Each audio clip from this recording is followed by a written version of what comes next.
The drama surrounding Caitlin Clark has officially crossed from rumor into revelation.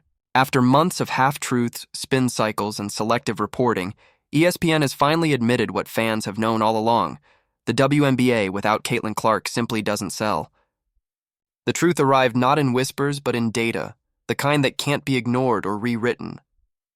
The 2025 WNBA Finals ratings are out, and they've done more than expose a weak postseason. They've shattered an entire media narrative that has been desperately holding itself together since Clark's record-breaking rookie year. For nearly a full season, ESPN danced around the numbers.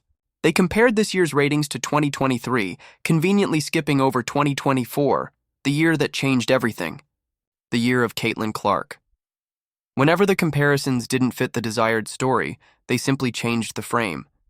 Up compared to 2 years ago, they said, even as those who followed closely could see the cracks forming. But now there's no hiding. Nielsen, the gold standard in TV tracking, upgraded its entire system this year, adding smart TVs, set-top boxes, and even out-of-home viewing in bars and hotels. Theoretically, this should have been a recipe for record highs. The data was designed to capture more eyeballs than ever before.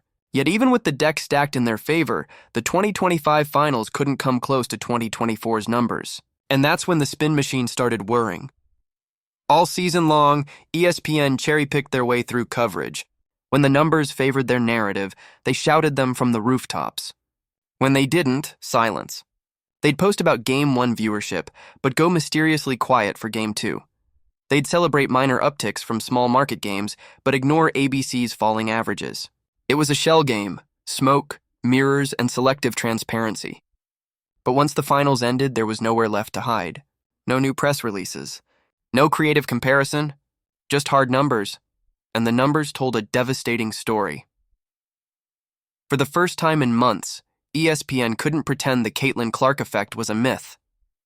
When the ratings hit the wire, the truth was undeniable. The league had cratered without her. Last year's finals had been a phenomenon, a cultural event that grew with every game. From 1.1 million viewers in Game 1 to a jaw-dropping 2.2 million by Game 5, Clark's rookie year transformed the WNBA Finals into must-watch television. Casual fans became loyal watchers. Friends told friends. The league felt alive. That's what real growth looks like. Spontaneous, organic, electric. This year, the opposite. Game 1 opened at 1.9 million viewers. Promising, but deceiving. By Game 2, it dropped to 1.2 million. Game 3 barely scraped 1.3, and the championship-clinching Game 4 limped to 1.44 million. That's not a decline. That's a freefall. Fans didn't drift away slowly. They vanished in a single week. They tuned in once, realized Clark wasn't there, and checked out. What ESPN is calling a 5% increase in average viewership is, when adjusted for Nielsen's expanded tracking, actually a 20% collapse. The network may claim growth, but they only achieved it by rewriting the math. The irony is cruel. ESPN upgraded every possible metric to make the league look stronger, and it still couldn't mask the drop. With millions of new data points being counted, this should have been a slam dunk for the WNBA. Instead, even the inflated numbers fell short. It's like giving the league a performance enhancer only to watch it perform worse. Behind the corporate optimism, executives must be staring at charts that tell a bleak truth. Without Caitlin Clark, the WNBA is running on fumes. Fans and analysts see it too. They aren't fooled by technical growth. Sports Media Watch even issued a careful warning, politely translating ESPN's numbers into plain English. The so-called increase, they noted, is meaningless because of the new data system. It's like comparing a photo taken in 4K to one in standard definition and calling it progress. The picture may look sharper, but the subject hasn't changed. Underneath the digital polish, the WNBA's audience is shrinking, not because of poor marketing or scheduling, but because its biggest draw is missing, and that's where the frustration is spilling over. ESPN's coverage throughout the season turned from analysis into propaganda. They stopped releasing raw data to independent outlets, keeping ratings close to the vest, filtering everything through their own narrative lens. In doing so, they became less of a broadcaster and more of a PR arm. Instead of reporting what fans were watching, they started manufacturing what they wanted fans to believe. But the numbers don't lie. The WNBA Finals without Caitlin Clark weren't a showcase of parity and competition. They were a referendum, a harsh verdict from viewers saying, "We're not interested." The league had everything it claimed it wanted this year. A reigning MVP in Aja Wilson, a decorated veteran in Diana Taurasi, the Las Vegas Aces chasing a dynasty. ESPN's marketing campaign positioned it as proof that the WNBA was bigger than any one player.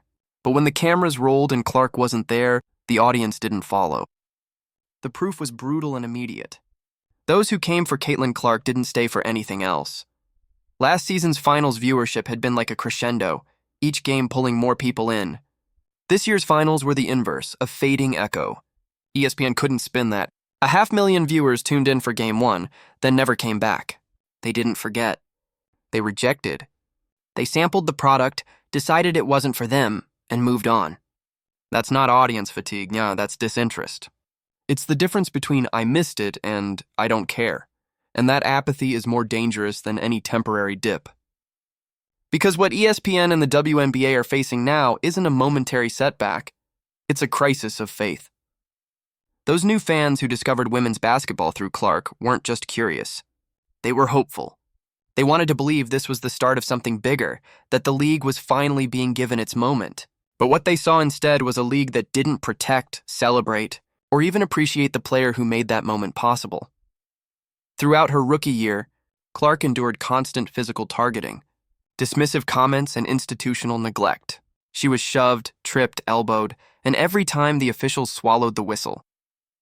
Rather than rally around her, some veterans mocked her success, brushing it off as hype or privilege. And while this was happening, the league leadership looked away. ESPN downplayed it.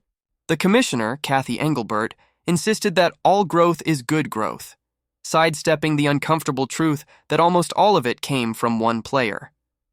Fans saw it all and they remembered. So when the 2025 finals rolled around and Clark wasn't there, those same fans didn't just change the channel. They made a statement. Why support a league that mistreats the very player who brought you to it? Why reward a media machine that twists numbers instead of facing reality? The answer came through loud and clear in the ratings. The league tried to present Clark's absence as a positive. They told fans this was a chance for others to shine, a celebration of parity and balance. Aja Wilson, they said, was the league's true face. The finals were supposed to prove that the WNBA could stand tall without a single superstar carrying it. But instead, those very finals proved the opposite. The moment Clark was gone, so were the viewers.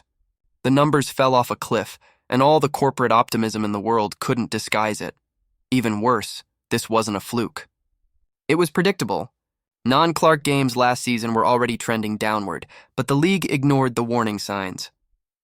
They told themselves the audience would stick around once they saw how competitive the league was. But they misunderstood what drew fans in to begin with. People didn't fall in love with parody. They fell in love with a story, with Caitlin Clark's story. The WNBA's tragedy is that it still doesn't understand the difference. Now ESPN and the league find themselves